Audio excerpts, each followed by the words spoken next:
بالله من الشيطان الرجيم.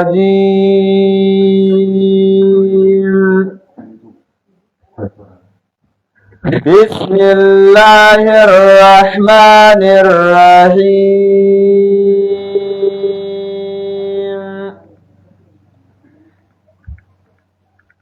إن المتقين في جنات وعيون ادخلوها بسلام آمنين. ونزعنا ما في صدورهم من غل إخوانا على سرر متقابلين لا يمسهم فيها نسب وما هم منها بمخرجين. نبئ عبادي أني أنا الغفور الرحيم وأن عذابي هو العذاب الأليم. صدق الله العظيم. أعوذ بالله من الشيطان الرجيم. بسم الله الرحمن الرحيم. رب اشرح لي صدري ويسر لي أمري واحلل عقدة من لساني يفقه قولي. يا مسلمين سلام عليكم ورحمة الله تعالى وبركاته. wato yau ita ce ranar talata wadda ta daidai da 17 ga watan uku shekara ta 2026 wadda ta daidai da 27 ga watan Ramadan shekara ta 1447. Muna yi wa Allah subhanahu wa ta'ala godiya da ya nuna mana wannan rana da wannan lokaci da muke ci gaba da tafsirin alkur'ani mai girma a wannan masallaci mai albarka, masallacin kofin babu malam Abdullahi da ke nan cikin garin mutum biyu, gasar local government, Taraba state. Muna roƙon Allah ya taimake mu. Wata da muka manta ba karatu mu da ya gabata jiya, muna karatu ne a cikin suratul Hijr wanda mu kwana akan aya ta 49. mun kwana kan aya ta 48 inda qaulihi ta'ala la yamassuhum fiha nasabun wa ma hum minha bimukhrajin, wanda ayo zamu tashi kan aya ta 49. ibadi anni ana al-ghafurur rahim zuwa illa masha Allah, kamar da arama malam Aminu zai karanta mana. akramaka Allah, bismillah. na'am. نبئ عبادي أني أنا الغفور الرحيم. نعم. وأن عذابي هو العذاب الأليم.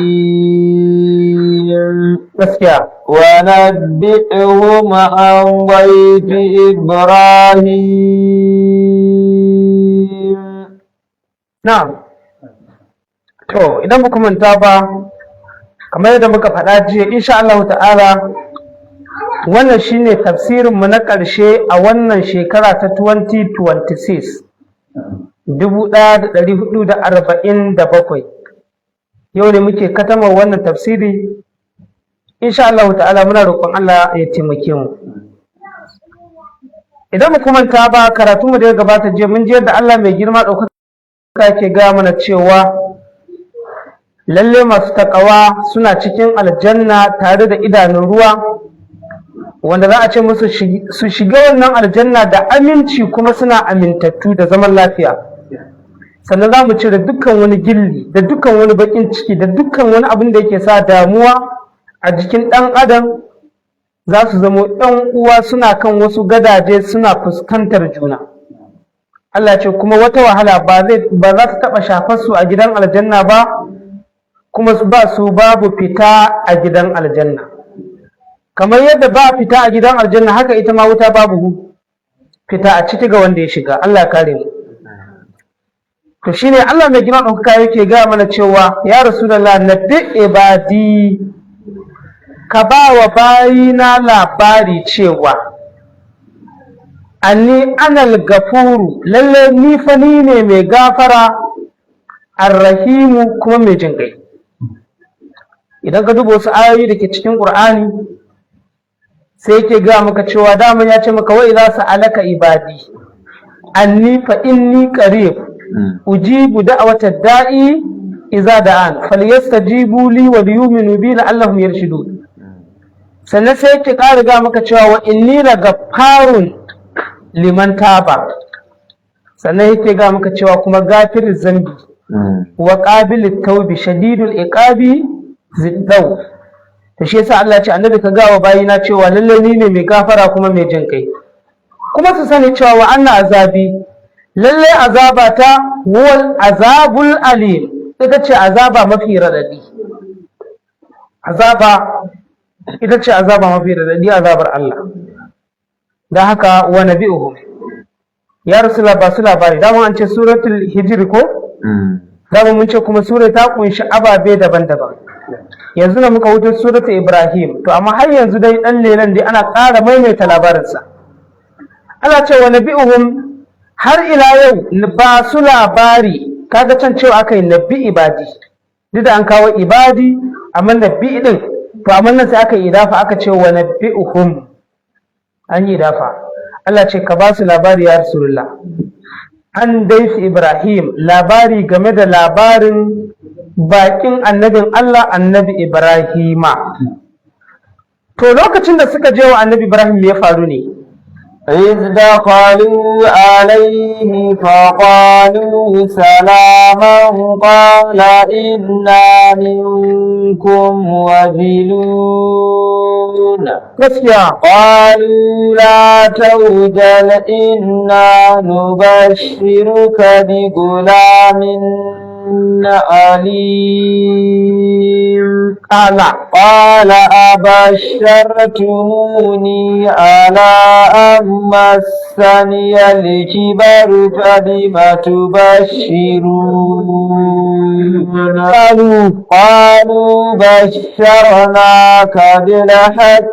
فلا تكن من القانطين. قال ومن يقنط من رحمة ربه إلا الضالون. بارك الله فيك. Sai da gidan auka ce idan da kalu alaihi, lokacin da bakin Ibrahim suka zo gurinsa, faƙalu salaman, suka ce salamu alaikum, shi ma kuma ya mayar ya ce amin wa alaikum salam. Ƙala sai annabi Ibrahim ya ce wannan baki na minkum wajiluna, ni kan ina ɗari da ku, ban fahimce ku ba. Kuma waɗannan baki ka san akwai bakin da ka gansu kai ka san ba lafiya ba, akwai bakin da ka gansu sai jikinka ka ji ɗar. To ka saba mai kawo ma ziyara irin su aran ne da dabo sai ya dake misali, ko kuma da wata akwalan keke ko da wata akwalan mashin ko wata mota da wannan, sai ka ga nan wata irin tsatsar jib din nan ta zo ta faka. A misali fa a yanzu zamanin da nake maka bayanin nan, ka san dole akwai abu, ai gurin wani aka zo, ai gurin wani ai. To irin wannan abu shi yasa ce ina minkum wajiluna, ni fa ina ɗari da ku, ma'ana ba mu gane ku ba. Ƙalu ya ce yana jin tsoron su, bai fahimce su ba. Ƙalu suka ce la taujal, kakka tsorata da mu, domin inna mubashiru, kamar mu zo maka da bishara bi gulamin alimin, mi maka bisharar samun wani yaro mai ilimin gaske. Mun zo maka da bishara za ka samu yaro mai ilimi na gaske. Ƙala sai annabi Ibrahim ya ce a bashartumuni, yanzu kun mun bishara ala an masaniyar kibaru, bayan girma ya same ni. to fa bima tubashiruna da wani albishir din kuke min kuma menene yaqinin wannan albishiri? Girma ya same ni ga mata na ba ta haihuwa dama, shin da wani irin albishir kuka zo ma? Qalu mala'iku suka ce basharnaka bil haqi, wannan bishara fa na gaskiya ne, ba fim bane, ba wasan kwaikwayo bane, garanti ne zaka haihu, kuma ɗa ne mai ilimi zaka haifa. Fala takun min alqanidina, kar ka zamo daga cikin masu yanke kauna daga rahamar Allah. Saboda haka mun zo maka da bishara, kuma bishara ta gaskiya. Kala sai annabi Ibrahim ya ce ai wa man yaqnatu min rahmati rabbih, ai ba mai yanke kauna daga rahamar ubangijinsa illa dalun, sai dai batattu. Saka dan bi zan yanke kauna daga rahama? Haka na yarda na sallama, tunda ya ji sako ne daga gurin Allah to ya sallama. To tunda dai ga bishara ta bangaren sa, ya san wa'annan baki in dai ka gansu dai to fa banza ba ta kawo zomo kasuwa, dole akwai dalili. Qala fama qadbukum, qala fama khatubukum ayyuhal mursalun, qalu man, qalu inna ursilna ila qaumin mujrimin illa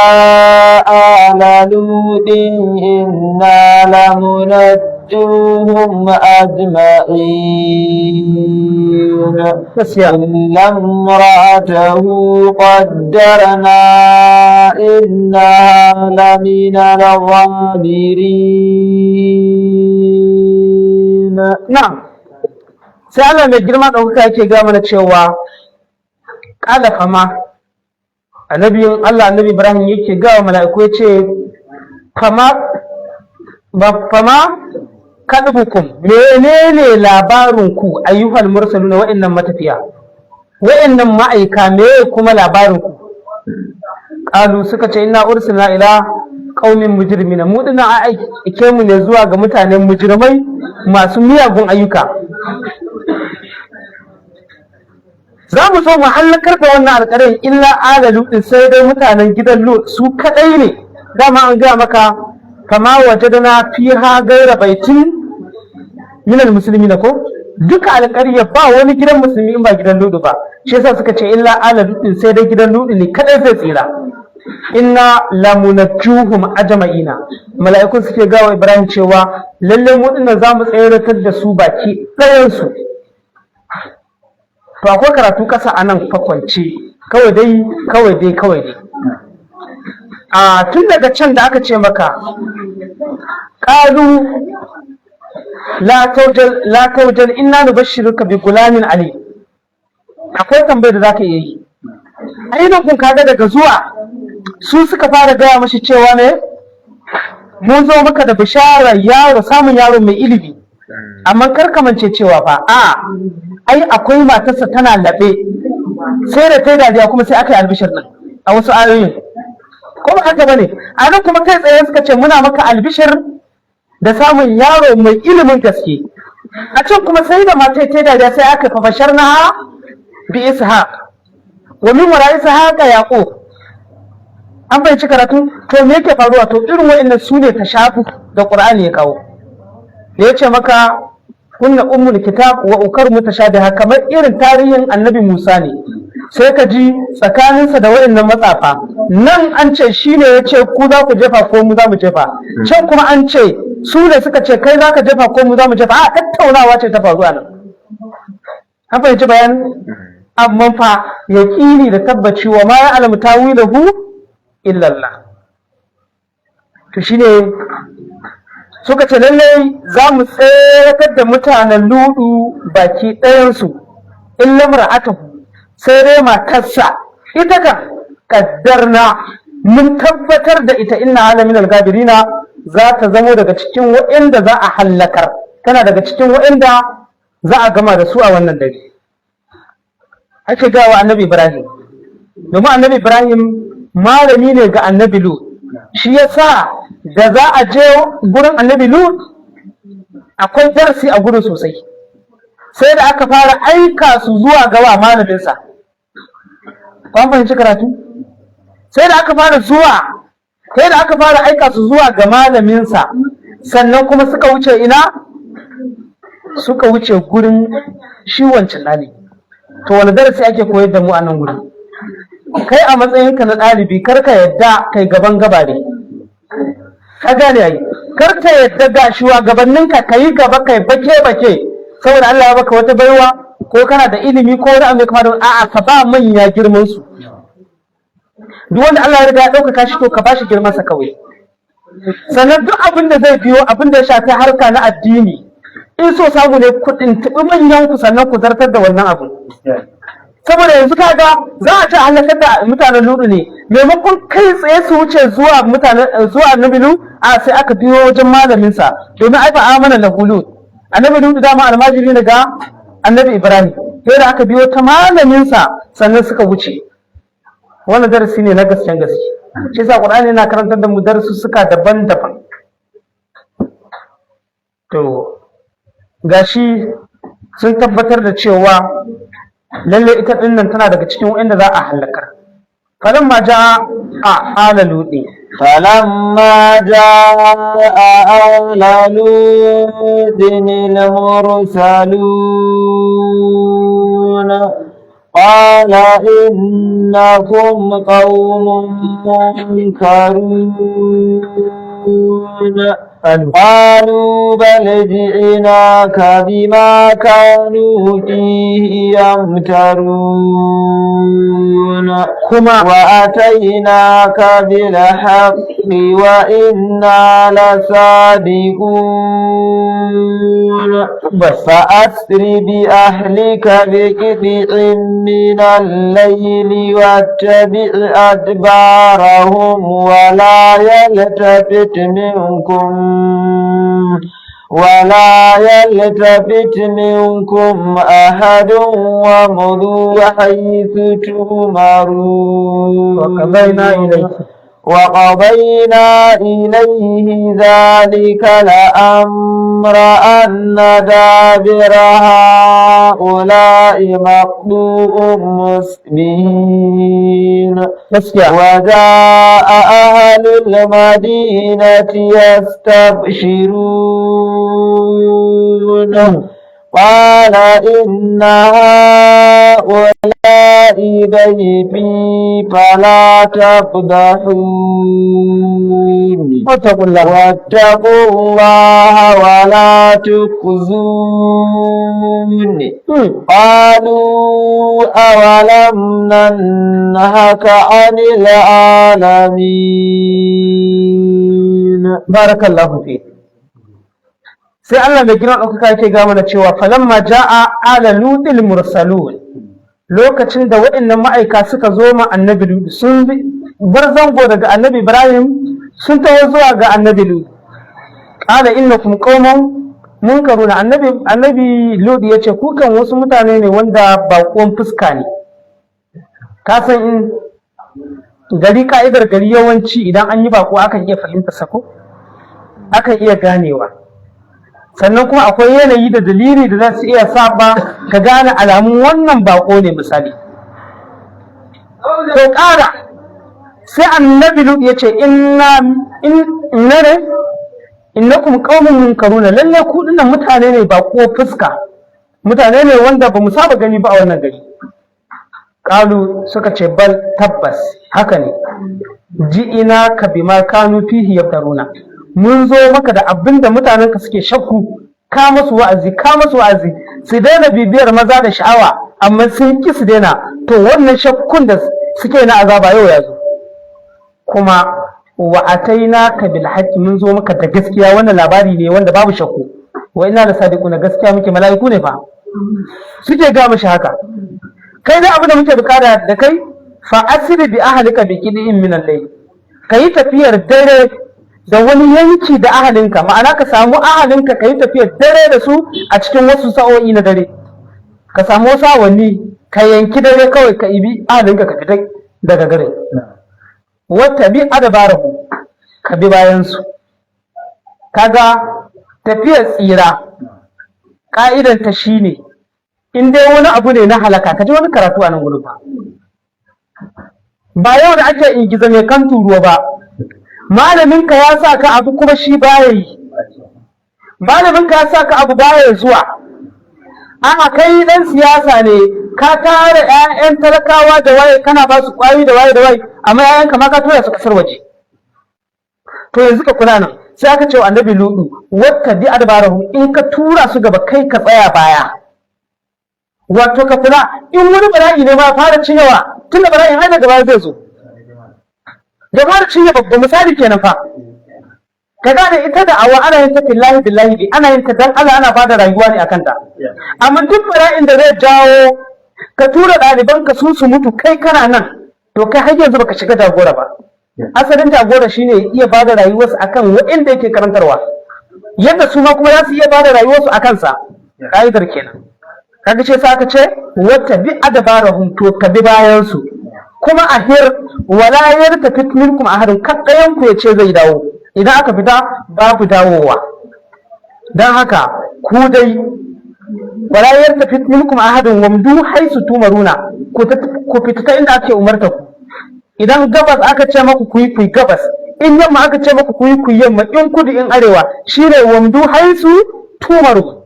ku bi ta inda ake umarta ku kawai. Allah ce wa qadaina ilayhi zalikal amra, sai muka zartar da wannan al'amari cewa lallai anna dabira haula'i maqatu'un, lallai yau shine ƙarshen rayuwar waɗannan al'ummomin musbihina da asuba, ma'ana rayuwarsu ta zo ƙarshe a yau. Ai ko mutanen ka ba su shanye rada, mutanen ba su shanye rada, daman sun shahara wajen barna, daman sun yi kaurin suna, duk inda aka yi bako to kawai hari ake kaiwa. Wannan yana na kama, wannan yana na kama, ba fa mata ba, kamar a gari a yi bakin mata, 'yan mata misali, ka ga yadda samari suke ni kara kaina,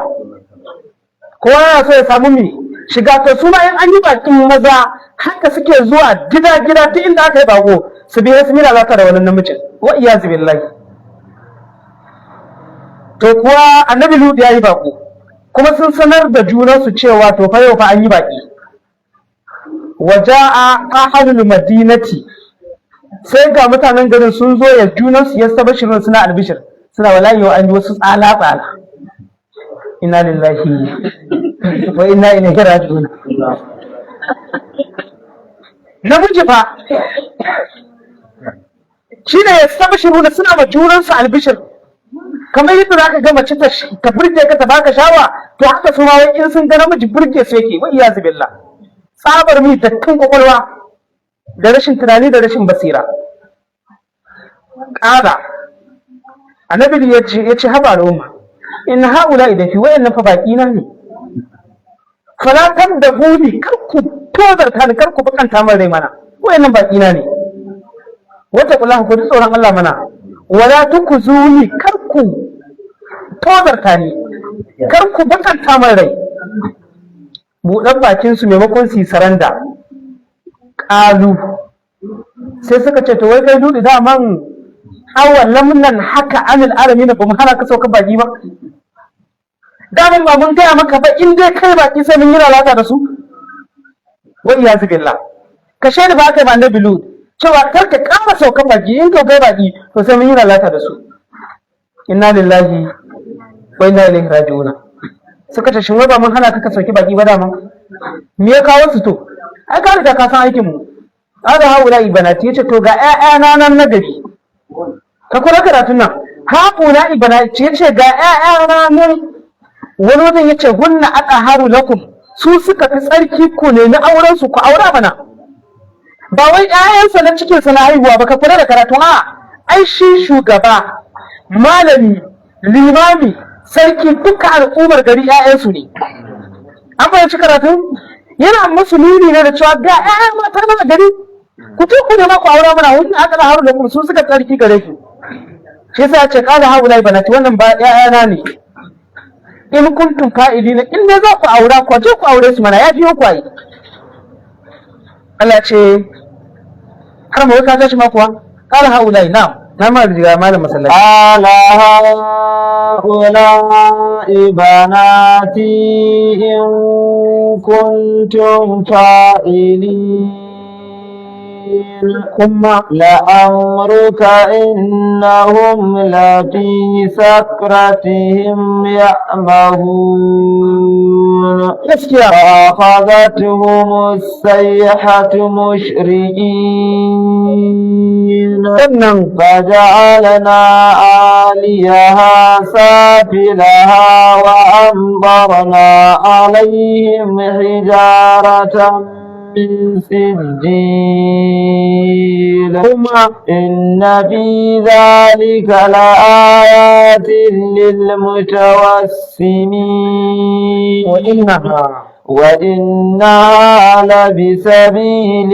مقيم kuma إن في ذلك لآية للمؤمنين وإن كان أصحاب الأيكة لظالمين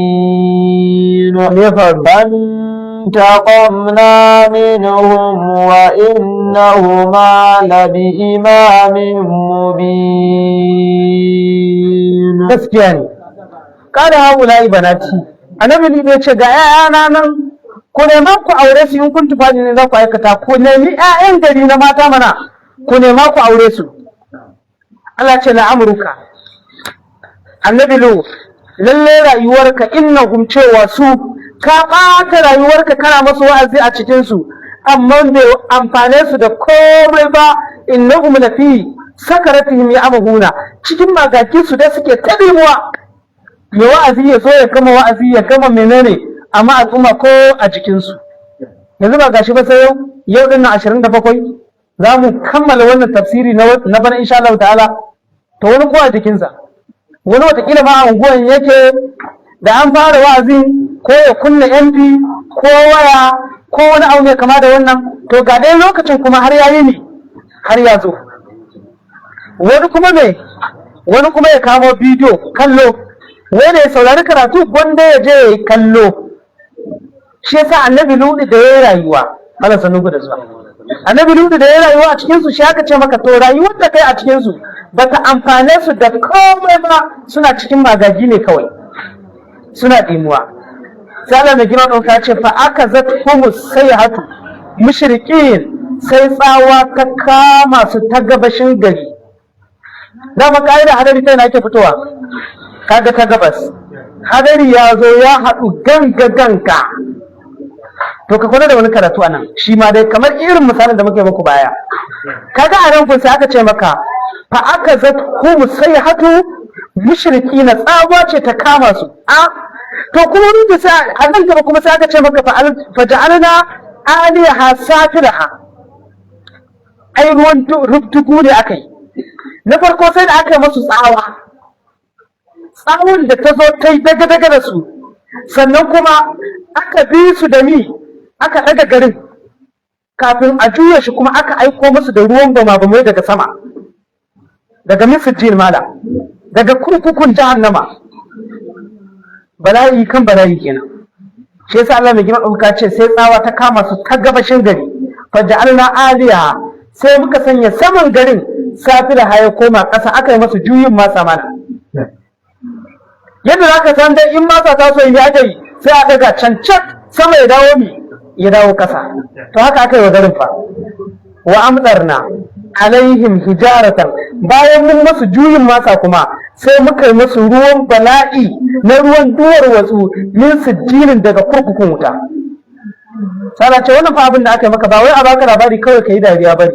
ko ka shantake yace inna fi zalika lalle a cikin hakan la ayatin akwai abin kula lil mutawassimina ga masu hangen nesa ga masu tunani da hankaluwa yace wa innaha kuma ita wannan alƙaryar ba wai aba ce wacce take koya ba labi sabilin muqimin tana kan hanya tabbatacciya mikaka wa innakum latamarruna alaihim musbihin kuna wuce garin lokacin asubahi shi yasa aka ce wa innaha labi sabilin muqimin tana kan ita wannan alƙaryar tana kan wata hanya wadda take tabbatacciya. Yace inna fi zalika lalle a cikin lamarin halakar da wa'annan al'umma la'ayatan akwai abin kula lil mu'minina ga masu imani. Sallah ce wa in kana ashabul aikati lalle mutanen aika sun kasance na zalimi na masu zaluntar kansu da kansu. Fantaqamna minhum sai muka yi musu azamar intiqami shine kai laifi ka ƙara rana tsaka ai ma haɗin rubdugu kamar kai ne babanka ya hana ka abu ka je kayi ka ƙara yi duk bai ma magana ba sai ran da ka zo hannu ya ce kai ba kai ya hana ka abu kaza ba nan ba na ce kar kai kaza ba kuma ba kai kaza ba ka san ne da akwai aiki ko to shine fanta kamna minhum sai muka yi musu azabar ramako dukkan laifukan su muka hada musu wa innahuma labi imamin kuma su wa'innan alƙaryan Allah ce labi imamin mubinin suna da jagora a fili wanda yake nuna masa hanya amma su makanci sai Allah mai girma ɗauka ce ولقد كذب أصحاب الحجر المرسلين وآتيناهم آياتنا فكانوا عنها معرضين وكانوا ينحتون من الجبال بيوتا آمنين فأخذتهم الصيحة مصبحين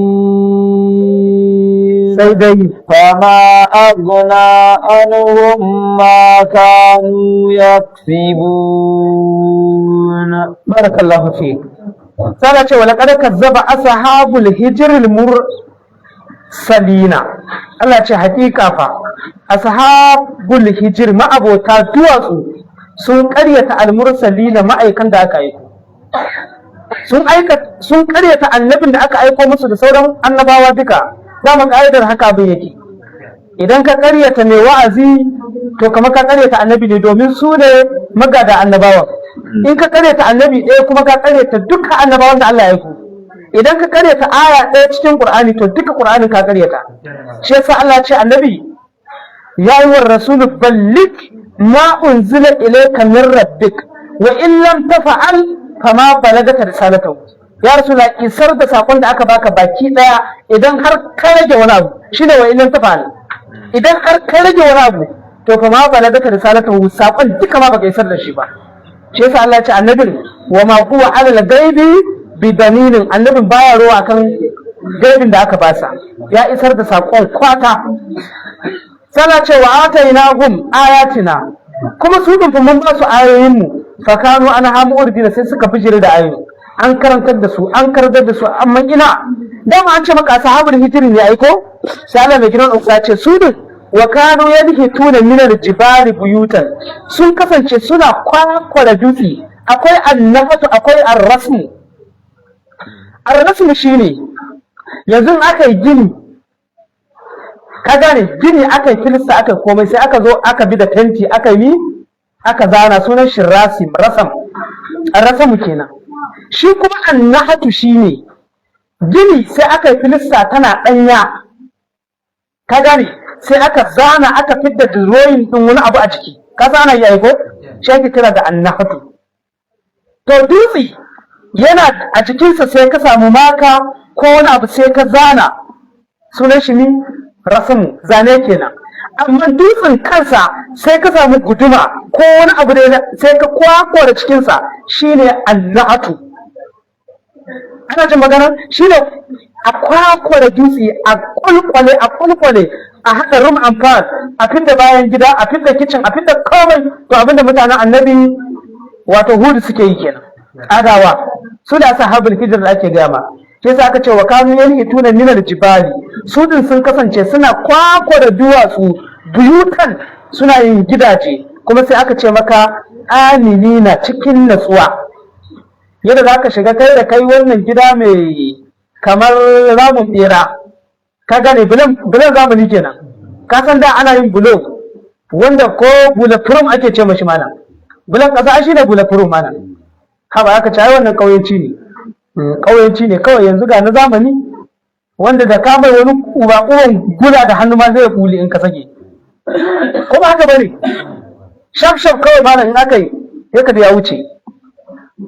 da ka sa dan ice ka buga sai ka ya wuce to yadda ka shiga gidanka ma na siminti ka gane kake cin ka natsu ana ruwa hankalin ka kwance to ina ka wanda ya gidan dutse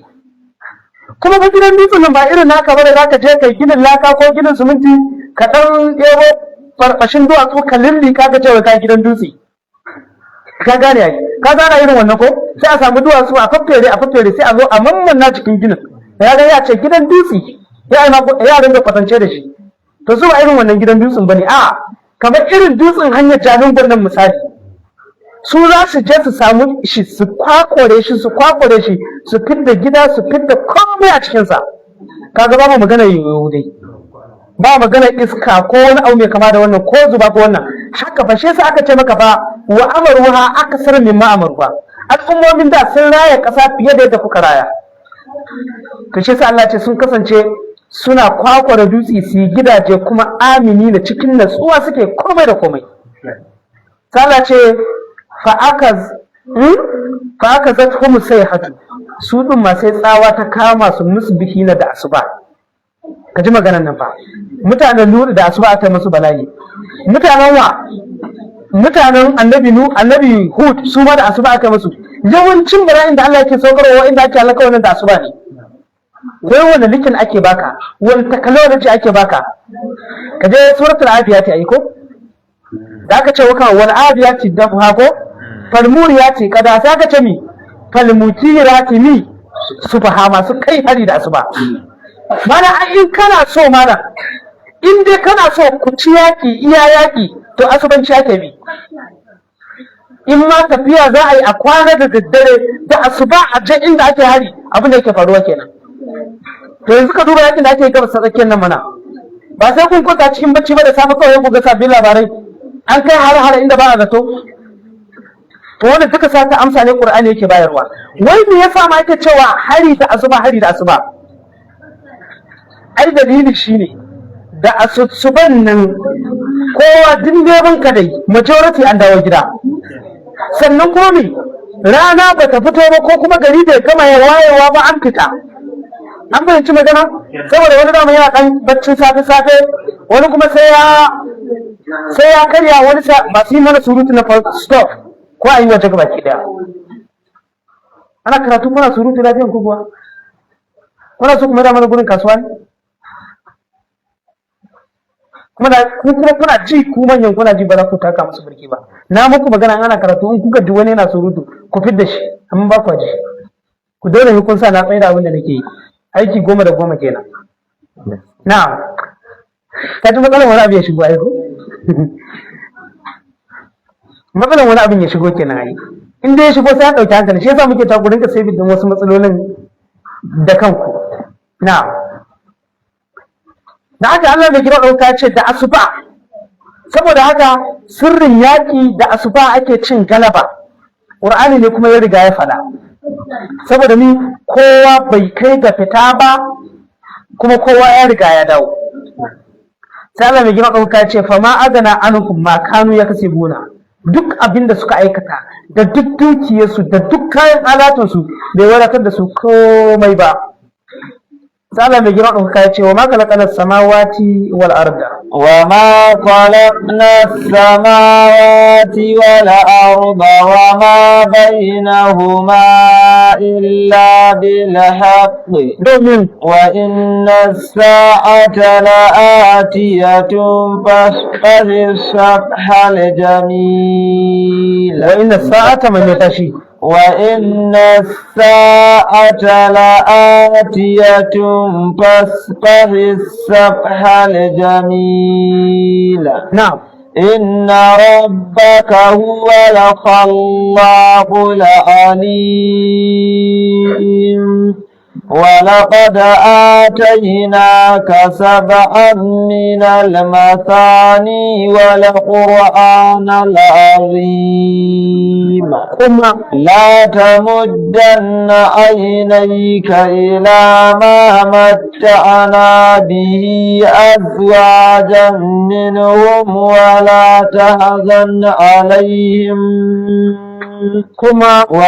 تحزن عليهم واخفض جناحك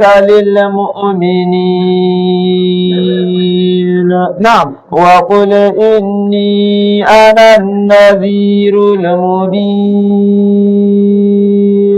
كما أنزلنا على المقتسمين. بارك الله فيك. sai Allah mai girma ɗaukaka ke cewa to fa ku sani al'ummar duniya an ba ku labarin waɗannan al'ummomi an kashe su, to ku sani fa ba wai kawai an ba ku labarin bane haka kawai, a ku sani ana ma Allah ibada da bauta. Shi yasa a baya sai ke ce maka inna fi zalika la'ayatan lil mu'minina, inna fi zalika la'ayatin lil mutawassimina. Sai ya ce to ma khalaqana samawati wal arda, ba mu halarci saman nan da ƙasan nan ba wa'annan guda bakwai din, domin ƙasa bakwai ne, sama ma rufi bakwai ne, wa ma bainahuma da nan tsakani duniya kenan.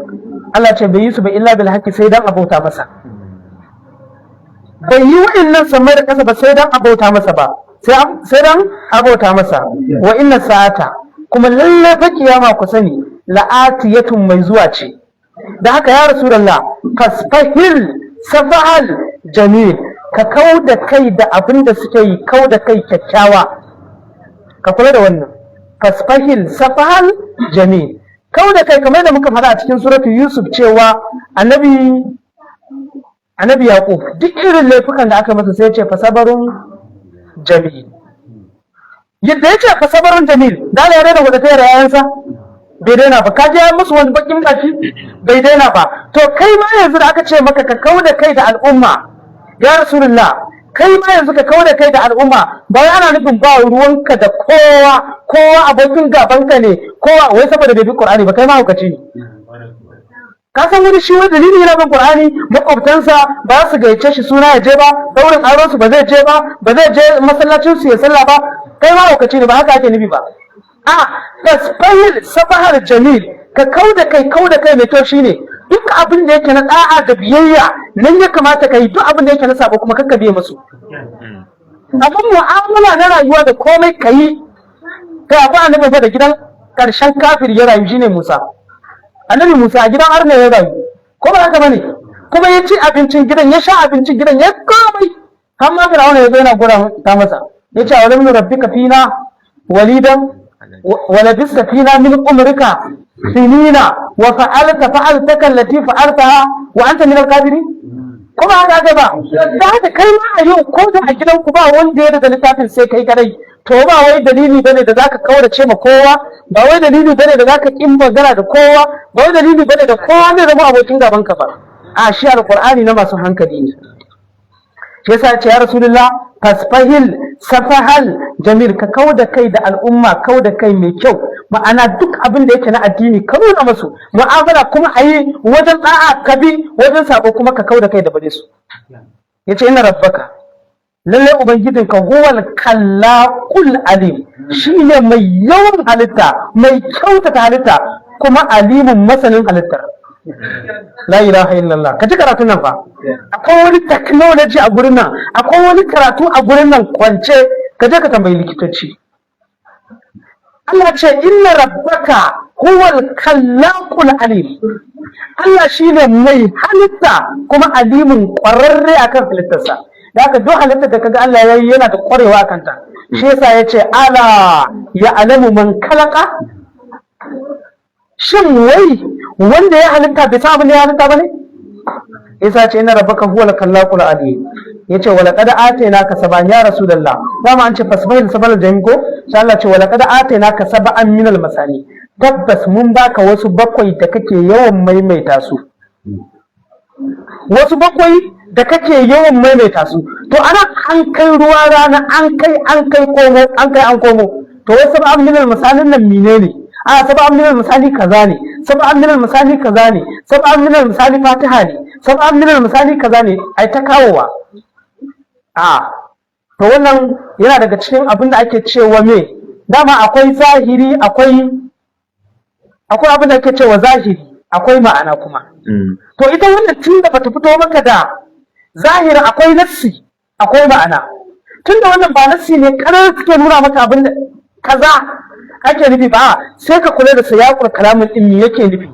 Da yace wa laqad atainaka sab'an, mun baka wasu bakwai minal masani wanda kake yawan maimaitawa. Da kace Fatiha ne, tabbas ana yawan maimaita Fatiha, haka ne tabbas. To amma ka kula sai aka ce wal qur'anul azima, tare da qur'ani. Ita Fatiha ba cikin qur'ani take ba. Ka kula da karatu kenan idan ka ce mun baka wasu bakwai da kake yawan maimaita su suratul Fatiha, sai ka ce kuma da qur'ani, wato ita Fatiha ba cikin qur'ani take ba, to ka kula da karatun. Wala qad atainaka sab'an, mun baka wasu bakwai minal masani wanda kake yawan maimaitawa. Ai ka dauka yau me, yau talata, gobe laraba, alhamis, juma'a, asabar, lahadi, litinin, akwai rana ta takwas, rana bakwai ce. To wa'annan ranakun da muka baka su kake yawan maimaita su, duk wanda ka gani a duniyar nan a rana bakwai yake rayuwa. Ko shekara shi nawa a duniya, cikin ranakun bakwai ne yake ta maimaitawa. To wa'annan ranakun bakwai abinda ake so a nuna maka, wani qur'anul azima, wa'annan ranakun bakwai mun haɗa ka da qur'ani mai girma. Da haka ana nuna maka cewa wa'annan ranakun karka yadda rana ta fito ta fadi baka karanta qur'ani ba. Dukkan ranakun nan karka yadda rana ta fito ta fadi baka karanta qur'ani ba, don ai ba ma za ta yi ba. A ce dai mutum musulmi, kuma musulmin na kirki, ba mai sunan musulunci ba, a ce yau tun safe har yanzu bai karanta qur'ani ba, to ai ka kafirta yi. To kana so ka ce baka yi sallah ba kenan, ka gane karatun ai. Wani zai ce to baka yi sallah ba ne, bayan ka sallah da mi ka karanta, faqara umma ta yassara min alqur'ani. Da ka wajibi ka karanta qur'ani. Da ka ranakun nan bakwai su ne wanda ake yawan maimaitawa, su ne ranakun nan da ake yawan maimaitawa, a cikin su an baka alqur'ani mai girma. Allah ce ya Rasulullah, tunda an baka qur'ani ka gane fa, dama shi yasa aka ce maka shi alqur'anin nan huwa khairun mimma yajma'un, ya fi dukkan abin da al'umma suka tara. Wani ai sarki ne, wani mai mulki kaza, wani mai kaza, wani mai kaza, wani shine amshaki mai kudi. Kai da Allah ya baka ya azurta ka da alqur'ani, ya gama maka baiwa. Yutul hikmata man yasha wa man yutul hikmata faqad utiya khairan katsira. To kaje da aka ce maka wal qur'anul azima, an baka qur'ani mai girma, sai ya ce to la tamuddanna ainaika, kar ka shimfida idanuwanka ila ma mata'ana bihi, game da abin da muka jiyar da su daɗi, a zawajan minhum, na nau'ika na gare su, daga gare su. Wani ai sun fanta manan, wani sun fanta manan, wani ya samu kayan alatu kaza, wani yana cikin hodewa. Kai da aka ba qur'ani na ruwanka da wannan. Dan ka fi yanayin da kake ciki, shi Allah ya ce maka in kana da shi ka cika hore, ka rabar mashi, ka ji daɗinka, sannan kuma karka wala tansa nasibaka min ad-dunya. Wabtaji fi ma ataka Allahu ad-daral akhirata wala tansa nasibaka min ad-dunya. Kaidar shine ka ci mai kyau, ka sha mai kyau a gidan duniya, sannan kai ni kai aikin Allah, kai sallah, kai azumi, kai zakka, ka kyautata ma al'umma, makwabtanka duka, shine wala tansa minare. Wabtaji fi ma ataka Allahu ad-daral akhirata wala tansa nasibaka min ad-dunya. Kuma in kana da damar da zaka dinga yanka sa kullun, ka yanka. Duk irin damar da kake da shi na cin daɗi, kai Allah baka dama. In kuma baka samu ba, irin koriyar nan ce kullum kake sha, shikenan malam, ita ce halas naka. Tunda Allah baka Qur'ani ka gama. Ai bari ka ji, ai ita duniyar nan da ka ganta, ai malaman hikima suka ce wai sujjinul mu'minina wa jannatul kafirina. Ka gane ai? Akwai hikima da suka saka ne ai. Duk yadda kafiri yake jin daɗi misali, duk yadda yake holewarsa a nan gidan duniya misali, idan ya je lahira ya kake gani daɗin nan ina yake? Babu shi. Kuma duk yadda mumini shi kuma yake jin daɗi a gidan duniya misali, ranar ya je lahira aka bashi aljanna, to a duniya me take? Aka ba zaman kurkuku ne. Saboda haka ita duniyar nan da kake gani ka kaddara rayuwar nan da Allah ya kaddara maka yanzu sai Allah ya jaraba mu a cikin watanni 12 sai aka ce guda ɗaya ku yazumi. Shin dan Allah idan ka zo ka kwaso kishirwarka da yunwa lokacin shan ruwa yayi, dan girman Allah ya kake ji a wannan lokacin? Wani irin daɗi kake ji kana shan ruwa kana cin abinci a wannan lokacin? Wani irin daɗi kake ji? To ka kaddara shi a duk duniya kamar azumi yake yi. Yaushe ne ranar wannan shan ruwan? shine ran da Allah ya kai ka aljanna. Wala zaka ji kamar azumin da kai a nan gidan duniya yanzu ga lokacin shan ruwa yayi. Gaskiya ne. Allah ka taimake mu. Ce sa Allah ce la ta mudanna ainaika, kar ka yadda ka shimfida idanuwanka ila ma mata'ana bihi azwajan minhum, na abu da muka jiyar da su daɗi na nau'ika daban-daban. Kuma wala ta hazan alaihim, kar kai musu bakin ciki. Ka ji karatu fa. Kar ka sa kwaɗayinka akan abin su kuma kar kai musu hasada. To ranar ka da yi ma mutum hasada don ya samu kuɗi ko mulki ko wani abu mai kama da wannan. Abin guda biyu ne, kar ka sa kwaɗayi kuma kar kai mai hasada. Ka san wani shi in bai samu ba to kuma ma ya rasa. Shi yasa in kana karanta Qur'ani zaka samu cikakkiyar wayewa. Shi yasa duk abin da mutum ya mallaka wala kai ko a jikinka in dai kana da Al-Qur'ani, akwai ruhin Qur'ani jikinka, ka san Allah ne ke yi. Shi yasa Allah ce wala tahzan alaihim, kar kai musu bakin ciki, wa kafir janahaka lil mu'minina, ka sassautar da ɗabi'unka da halayenka ga masu imani. Kinaya ce akai, istikara ne. Da aka ce wa kafir janahaka lil mu'minina, ai ka san dai mutum bai da fifiya ko? To shi ake cewa istikara, ma'ana za a dan saka wani abu a cikin ma'ana. Allah ce ka sassautar da halayenka. Shi yasa ai ta haka ce maka wa lam faddu min awlika fa'fu anhum wastaghfir lahum wa shawirhum fil amri fa idza azamta lil mu'minin. Allah ce wa qul, annabi ka ce inni ana nazirun mubin, ni fa mai gargadi na fili da ku. Kuma ku sani kamar yadda aka saukar ga masu rarrabewa, wai su waye masu rarrabe wannan? الذين جعلوا القرآن عيدين كما فربك لنسألنهم أجمعين عما كانوا يعملون فاصدع بما تؤمر وأعرض عن المشركين إنا كفيناك المستهزئين الذين يجعلون مع الله إلها آخر فسوف يعلمون ولقد نعلم أنك يضيق صدرك بما يقولون فسبح بحمد ربك وكن من الساجدين وأعبد ربك حتى يأتيك الله فيه. Har ma ya karkara suratul hijri, Allah ya kaddara dai anan zamu kwana kenan. Suratul hijri akan gaba, kuma karatu cikin karatu. Ka Allah muna maka godiya mala. Ka duba ayar karshen nan da aran mai jawo. Akwai karatu cikin ta. Allah ya kawo mu lafiya. Allah ya ce kada ka zamo wato kamar yadda Allah ya saukar da bala'insa akan waɗanda suke rarrabewa. Suwaye allazina ja'alul qur'ana idin, sune wanda suka sanya qur'ani yanki ai wannan ayar mansukiya ce, wannan ayar kaza ce, wannan ayar kaza ce, sababin nuzulin ta kaza, wannan an shafe ta amma aikin tana nan, wannan kuma aikin tana nan, ita ayar tana nan, wai aikin ta bai nan. Ka ji karatun nan, ayar tana nan ana karanta ta amma an shata aikinta, wata ayar kuma wai babu ita a rubuce amma kuma aikinta yana nan. Ya ce maka kamar irin su a sheku shekatu idza zina ya farjuhuma,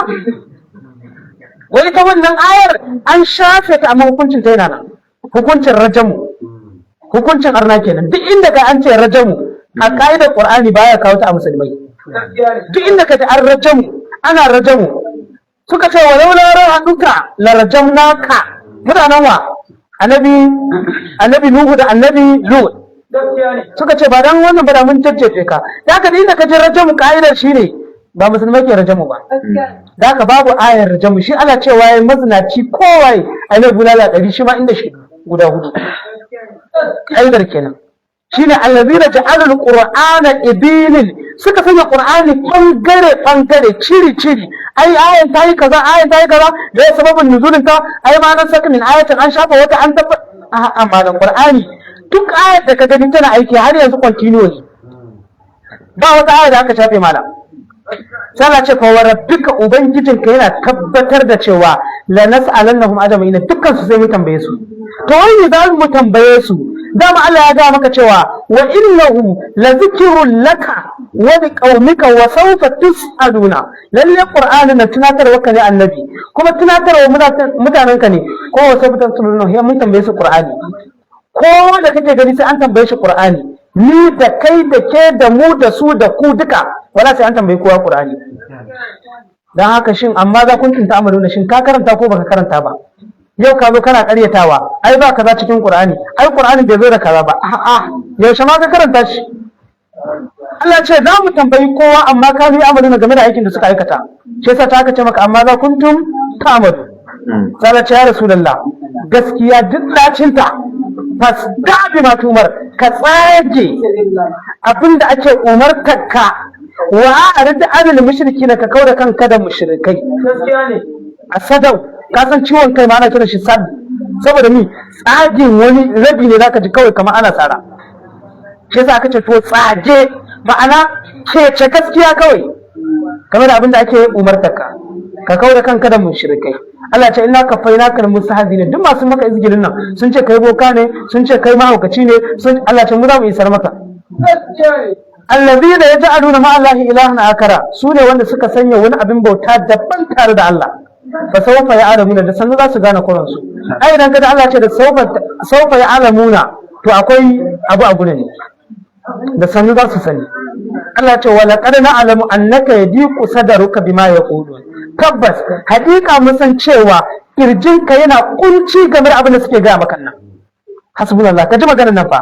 wala qad na'lamu annaka yadiqu sadruka bima yaqulun saboda an cewa annabi mahaukaci an cewa annabi boka an cewa annabi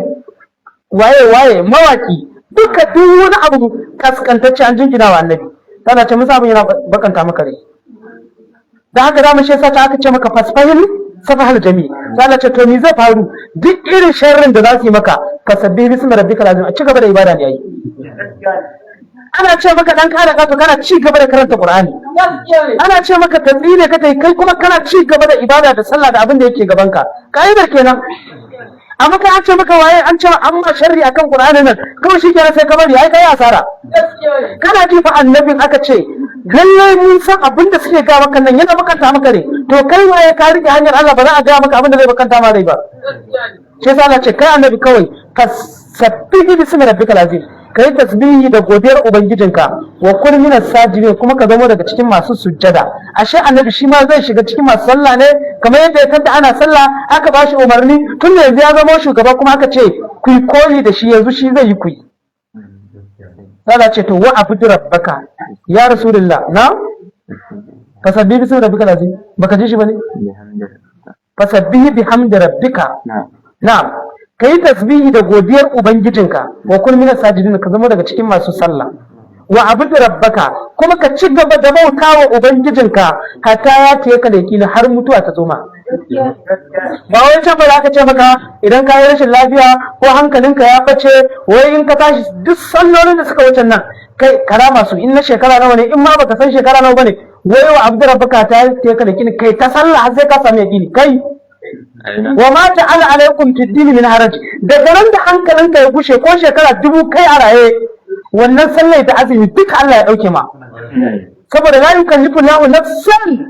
illa wusaha la yukallifu Allahu nafsan illa ma ataha zaka iya abin da Allah ya baka da iko da komai shine Allah zai tambaye ka daga nan da hankalinka ya bace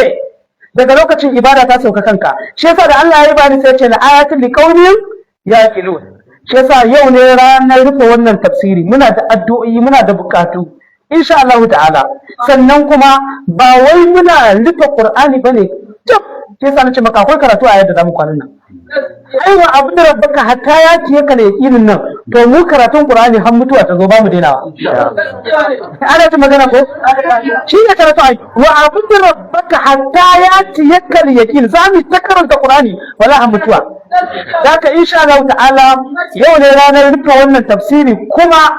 juma'a ta sama ba wannan ba juma'a ta sama za mu ɗora kan tafsirinmu na sati-sati cikin yardar Allah muna roƙon Allah abu da makaranta daidai daga farkon Ramadana zuwa yanzu ya Allah muna roƙonka Allah ka ba mu lada wanda muka kuskure Allah gafarta mana ga malaman mu da za su yi mana addu'o'i domin muna buƙatar addu'o'i ya Allah dukkan wasu alkhairi Allah ka ƙara ya Allah dukkan abubuwan da muka yi na kuskure Allah ka gafarta mana shi ya Allah duk abu da mu gane ba kafin tafsirin Ramadanan baɗi Allah ka ganar da mu shi domin mu ɗora wanda muka gane kuma Allah ka ba mu ikon aikata shi ya Allah muna roƙonka wannan gari na mutum biyu Allah muna roƙonka Allah ka ƙaro albarka a cikinsa Allah wannan jiha ta Taraba Allah ka zaunar mana da ita lafiya ƙasar mu Najeriya Allah ka zaunar mana da ita lafiya ya Allah muna da buƙatu kala da kala akwai wanda suka aiko da taransu da kwabansu ya Allah muna roƙonka Allah ka saka mana da gidan aljanna baki daya akwai waɗanda suka yi ɗawainiya da tafsirin nan kai komo da masu saurare da masu yin duka da waɗanda suke taimakawa ga karatu muna cewa alhamdulillah karatun nan ana haska shi layi ba za ka san aikin da aka yi da azumin nan ba sai ka shiga profile namu na YouTube ba za ka san aikin da aka yi a azumin nan ba sai ka shiga profile namu na Telegram sai ka shiga na Facebook sai ka shiga na TikTok za ka san irin aikin da aka yi da haka muna roƙon Allah da taro da kobo wanda suka ba da gudunmuwa da lokacinsu da komai ya Allah muna roƙonka Allah kai mana sakayya da mafi alkhairi Allah ka karɓa mana dukkan ibadunmu akwai malamanmu da suke ƙoƙari akwai waɗanda Allah ya karɓi rayuwarsu irin su malam Adamu mai baro Allah ka gafarta musu irin su malam Hassan mai doya da sauran al'ummar musulmai duka da suka riga mu gidan gaskiya Allah ka gafarta musu ya Allah muna roƙonka dukkan mu ma ɗalibai da muka biyo bayan su Allah ka albarkaci rayuwar mu akwai su malam Abdulhamidu garin Hausa Allah ƙara lafiya ga su malam Ibrahim babba ga baba malam Abdullahi da muke karatu a wannan kofar gida wannan gida Allah ƙara masa albarka Allah ka ƙara ɗaukaka Allah ka sa wannan gari Allah ka ƙara ciyar da shi gaba ya Allah muna roƙonka dukkan wasu musibu Allah ka ɗauke mana su ya Allah dukkan wasu buƙatu na alkhairi Allah ka biya mana su ya Allah ya Allah dukkan abin da bamu mallaka ba a wannan makaranta Allah ka mallaka mana shi dukkan wani abu da wannan da'awa take buƙata na ci gaba Allah muna roƙonka kana mana muna godewa Allah ka ƙara yi mana da haka saboda yanayin lokaci malam Ibrahim babba sai muna addu'a أقول قولي هذا وأستغفر الله لي ولكم الحمد لله رب العالمين أمين الدعاء نعم أعوذ بالله من الشيطان الرجيم بسم الله الرحمن الرحيم السلام عليكم ورحمة الله تعالى وبركاته muna mai godiya mu da Allah subhanahu wa ta'ala ya kawo mu karshen wannan karatu wato kamar yadda malamin da ya faɗa mun dakatar da wannan karatu ne da ake a cikin ta amma mun dakatar da shi da idan Allah ya kai mu juma'a bayan sallah insha Allah kuma za mu tura Allah muna roƙa Allah mana zaka da kuma kokari akan wannan na kuma kullum muna gaya mana wannan littafin na Allah da muke kiran mutane a kai ba wai muna yi bane kafin mu ce muna gaya wa mutane domin ba shi wani da kuma take ba mu da wani littafi a doron duniyar nan idan ba a kira ba wani littafi da yake dole a bayan da ta yi in dai ba alƙur'ani ne ba musamman ba ba wani muna yi da kashi ba ba wani muna yi kai in nan da ta yi ba a'a muna bada abin da Allah ya fara gaskiya ne lokacin da Allah ya turo ma'aikata da babu a cikin da ya fiya kanka idan mun ya nuna a mutum maka ne ko cikin wanda cikin ɗakin kama da kake kiro mun yi tun da suka har sama da ba wanda ya taɓa yi a ɗakin kama da rubu ba amma kuma nan da ya ce gaskiya lokacin da ma'aikata da babu a cikin da ya rubu kafin ya fara ya rubu a maka akwai gun a ɗakin kama kuma ana zuwa a yi maka daga duniya an da tun zama da shi ne da aka fara aiki maka da kafin su taɓa ana zuwa za ku yi da kuma kansu ko kuma da ibada kamar da muka ce kan mutum da bai da tsara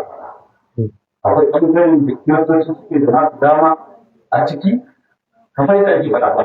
akwai mutum da mutum suke da nasu dama a ciki kuma masallaci kuma insha Allah ko da tun da da wata kasu Allah ya yarda lokacin yana nan yana da kuma sarrafa alƙur'ani kuma ne ko haka ba da yin da ga kuma ka ga masu ibada kaji an yi wannan zamani amma wannan bawan Allah da Allah ya bashi alkur'ani ya zo yana faɗa a garinsu ba za mu daina maimaitawa ba yana wa'azi a garinsu akan cewa ya gaya wa dukkan mutanen duniya waɗannan gumaka da ake bautansu ƙarya ne kuma abin da ya faru kenan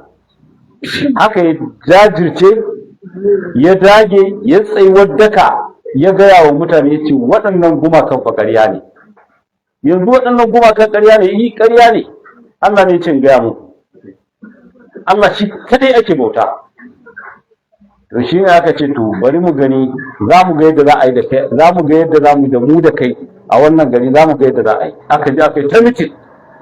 a'a ai wannan in ba kashe shi aka yi ba a'a wannan in ba koransa aka yi ba a'a wannan in ba kama shi aka yi aka tsare ba wa idh yamkuru bika alladhina kafaru li yuthbituka aw yaqtuluka aw yukhrijuka wa yamkuruna wa yamkurullah wallahu khayrul makirin kuma ba ka da har yanzu haka maganan take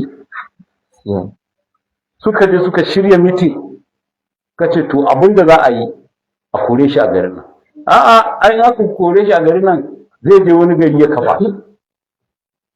to ba haka za ba to a kama shi a tsare yadda wa'azin a daina shi kwata-kwata saboda ɗan gata ne a garin ai a'a to ba kama shi ya kamata a yi a tsare ba abinda za a yi kawai a kashe shi idan an kashe shi ai wa'azin ya ƙare ko duk wani mutum an yi sanadiyan haka da abun yin tsanani dole ya bar mahaifarsa akan wannan littafin shi yasa muke jajircewa muke iya bakin kokarinmu ba ma tsoron ka dan Allah ya baka mulki ba ma tsoron ka wallahi in dai akan alqur'ani ne ba ma tsoron ka ko na kan allura ka je kai mulkin ka ka bar mu yi karatu idan kai amfani da mulkin ka kace zaka karya mu to kai ma Allah zai karya ka babu wanda yafi karfin Allah ya wulakanta shi akan wannan littafin waɗancan da suka yi ƙoƙarin su karya alƙur'ani su wulaƙanta mabiya alƙur'ani su wulaƙanta ma'aikin Allah ina labarin su to shi kuma da aka yi ƙoƙarin karyawan yanzu baka maganarsa kullum maganarsa ake yi hatta kiran sallah ma za ka yi dole sai ka faɗi sunansa to ina kare ya kare bai kare ba haka har gobe abun yake tafiya akan wannan alkur'ani lokacin da bai fara wa'azi da alkur'ani ba ana son sa a garin su da ya fara wa'azi aka ce to yanzu kuma abin da zaka kullo da shi a matsayin ka na maraya baka da kowa to baka isa ba a garin nan to haka muke da waɗannan littattafan wallahi ƙarya ne duk girman littafi in ba alkur'ani bane ƙarya ne ba daga Allah bane wallahi kuma ni ina maka rantsuwa da alqur'ani wannan alqur'ani wallahi daga Allah ne kai kuma dai ka rantsi ka rantsi anan ka rantsi akan gadon ka can ka ce wallahi gawaidi na Allah ne kawai kai shigo Allah kai mu gobe kar ka zo nan ba a can daki ka ce su ka ce gawaidi ba na Allah bane ka ce wallahi na Allah ne sai kai shigo Allah sa ka yi sufur lafiya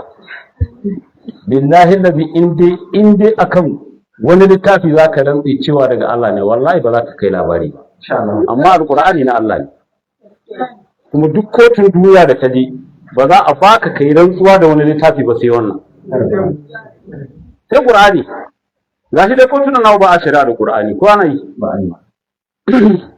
ana yi ba a yi amma kuma akwai qur'ani a cikin in magana ta dagule musu ya ce tun da dai kudin su ya kare gara su ran ku zo ku ran Allah ya fara lafiya na ka wani na ka dai kuma ba kudi an laluba ba kuɗi to za ku ci uwa ku zo ku rantsi. Allah ya kara lafiya. Alwala na taɓa ganin rantsuwa a bajuga a wani kotu. Dole in kana tsoron Allah wallahi ba ka rantsi a kan ƙarya ba. Da aka zo za a rantsi sai na ji duka kotu an ce la ilaha illallah muhammadu rasulullahi sallallahu alaihi wasallam. Yanzu kai dai rantsi har haka ce yanzu kai dai rantsi. To kai hauka kake baka da gaskiya zaka rantsi? Kar kai da rantsi ba kan ƙarya. An kire na tsofi ma saboda mu yara matasa muna so ka mutu ka bar mana gona. Sai mutu wallahi baba rantsi. Zaman ka kusa tafiya rantsi kawai. Sai tsoho ya lallafa yana matsa ido da tsiya wai sai ya rantsi saboda ya bar ƴaƴansa gona ko zaka ci wuta.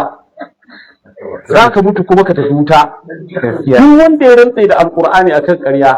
ka ƙara rantsewa ka tabbatar da cewa wallahi ɗan wuta ne, wallahi ba zai shiga aljanna ba. Don haka muna jan hankulan mutane, wannan alkur'ani ba namu bane, wannan alkur'ani ba wai an samu mu aiki mu gaya muku bane, ba wani ne yake ba mu kuɗi mu zo mu gaya muku alkur'ani ba.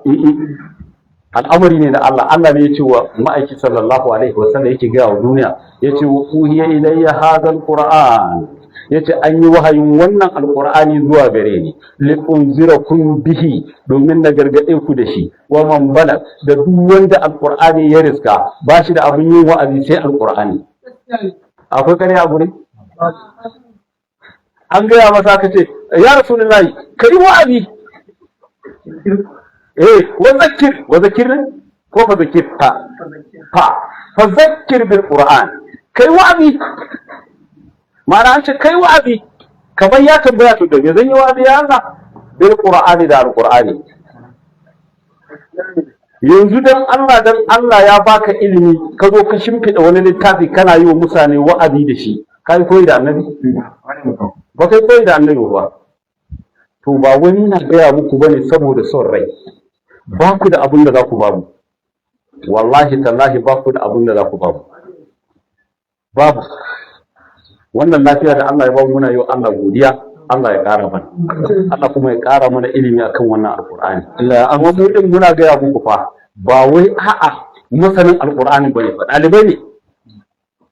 Ba wai masanin alƙur'ani bane, mu ɗalibai ne, muna ta ƙoƙarin neman ilimin ƙur'ani ne.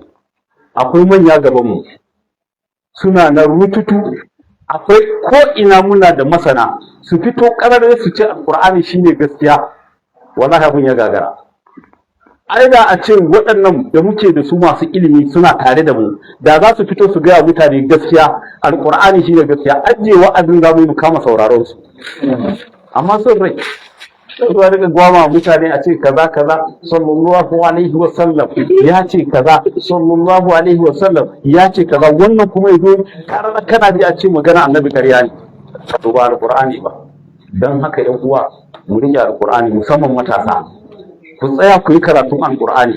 Yanzu ne kuke da dama, yanzu ne kuke da chance yadda za ku karanta alqur'ani, ku fasara alqur'ani, ku bi cikin alqur'ani dana. Tsoho kai ma kanka zauna, yanzu ne za ka tsaya tun da ka ji alƙur'ani, dage aya ɗaya ne, dage ka rika karantawa. Don haka alƙur'ani shine littafin Allah. Dalilin alƙur'ani aka kori annabi a Makka. Duk duniya nan babu wanda bai san labarin ba. Don haka sai mu sa ido, mu lura da kyau. Idan aka wulaƙanta ka akan alƙur'ani, aka saka kabar garinku, sai mu yi fata Allah ya sa can ɗin inda za ka ji ya fi nan. Allah ya taimake mu, Allah kuma ya agaza mana. Shi yasa muke jan hankulan mu, dukkan wanda ya ce ya yarda da alƙur'ani, kar ka yadda ka je ka ci gaba da wa'azi wajen a baka wani abu. Idan dai za ka je wa'azi saboda kwaɗayin wani abu, ga ka can ka shiga uku.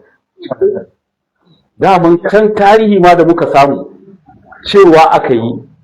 la tunfiqu ala man inda rasulullah, duk wanda yake wajen manzon Allah kar ku bashi komai hatta yin fadu, sai sun waɗe. In yunwa ya dame su suka waɗe, to nan ne za ku riƙa basu. kai da ka ji wannan aya yaushe ne za ka tsaya wai sai ka je ka yi wa'azi ka zura wa mutane irin su baka wani abu nemi kuɗi. Idan shushe na kake je kai shushe na ka nema ka sa kuɗi a kasara ka zo ka kunna sifika ka yi wa'azi. Gaskiya ne. Idan sadaka ta zo to ka ƙara. Kar ka ce wai kai an ce annabi ba cin sadaka ko? To ka ƙara. Idan ba ta zo ba daman kana da shi. Kar ka zo kai wa'azi ka da to jama'a insha Allah mu daman aikin mu kenan mun miƙa wa Allah al'amarin mu duka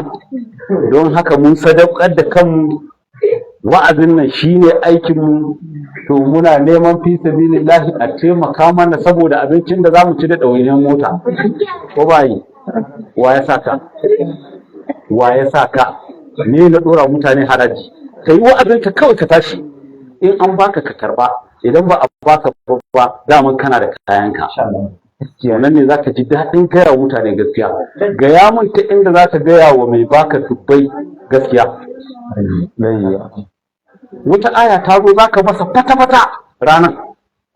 daman ka san aikinsa mazinaci ne ko to ka dira kan me sunan suran nan suratul nur suratul nur karatun ka ya zo kanta kuma shi ma yana nan kuma account ɗinka na gunsa to mana da ya ƙara lafiya idan ka ba wata ayatin maza sai kai sauri ka tsallake ya ta magara gaba to amma in kana da naka ba to yan uwa wallahi mu tsaya mu nemi namu Gaskiya ne. mu tsaya mu nemi namu duk arzikin mai arziki kar ya baka tsoro Allah ne ya bashi ka nemi a gurin Allah kawai abtabu inda Allah rizqa ku nemi arziki a gurin Allah duk sana'ar da ka gani ake yi komai kankantanta wani da ita ya arziki dan haka kakkare na sana'a nemi halal Allah ubangiji ya ba mu ikon neman halal ko muna jan hankulan mutane da wanda suke jin mu a nan garin da waɗanda suke jin mu a masallacin nan da ma waɗanda suke jin mu a nesan duniya duka muna jan hankalin mutane mu tsaya mu karanci alkur'ani mu tsaya mu aiki da alkur'ani domin mu gudu tare mu tsira tare Allah kuma ya agaza mana Allah kuma ya taimake mu ya Allah muna roƙonka wannan gwagwarmaya da yake faruwa a duniya tsakanin ya sunan ƙasar nan Iran ko da Iran da Isra'ila da Amerika ma duka muna roƙon Allah subhanahu wa ta'ala ya Allah ka yayyafa wannan fitina ruwa Allah ka kashe mana wannan fitina ya Allah ka kashe mana wannan fitina ya Allah ubangiji ka kawo mana ƙarshen wannan tashin hankali Allah muna roƙonka duk inda musulmai suke a duniyar nan waɗanda suke zaune lafiya Allah ka ƙara musu zaman lafiya waɗanda suke cikin tashin hankali kuma Allah muna roƙonka ya Allah ka kawo sassauci a wannan ƙasar ɗin ya Allah ubangiji muna roƙonka Allah ka kawo sassauci a wannan ƙasar ɗin ya Allah duk mai niyyar zaluntar musulmi ya Allah a cikin musulman yake ko fa a gefe yake ya Allah ubangiji muna roƙonka in mai shiruwa ne Allah ka shirye da shi idan ba mai shiruwa bane ya Allah fa damdama alaihi Allah ka rike su ta inda suke tsammani da ta inda ba sa tsammani musulmi ba san shi da fitina ba shi yanzu idan ka lura a wannan faɗanin asarori nawa aka yi ka duba da babban malami da muke ji da shi duba fa lokaci ɗaya kawai daga fara abu an kare mai numfashi sai ka kamar ƙarya ake sai ka ji kowa yana cewa da gaske ne to muna roƙon Allah ya Allah ka bi mana kanu Allah ka bi mana kanu Allah ka kawo mana ɗauki ka san yanzu abin da ya ruɗa musulmai daga kayi magana za a ce to ina ga ɗan shi'a ce ba billahi da aikin da naji yana cewa Allah ya ji kan ayatul lahi gobe ne to ɗan shi'a ne ka haba yan uwa musulmai mu shiga wani hali ba mu ji tausayin kanmu wallahi mu tausaya kanmu Allah kuma ya agaza mana wannan baba Abdullahi da ya bada wannan kofa ake wannan karatu muna roƙon Allah ya albarkaci rayuwarsa Allah ka ƙara masa lafiya ka ƙara masa arziki mai yawa mai albarka